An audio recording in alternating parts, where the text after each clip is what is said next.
Hello, in this video I'm gonna show you how to install Microsoft Edge browser on your Motorola Moto G82 5G. So in order to do this, let's open our Google Play Store. From here, begin a search for an app and enter Microsoft Edge.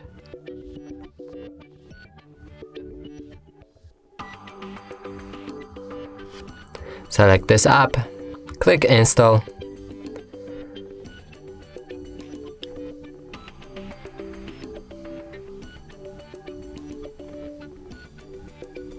After installation process is complete, we can open our app.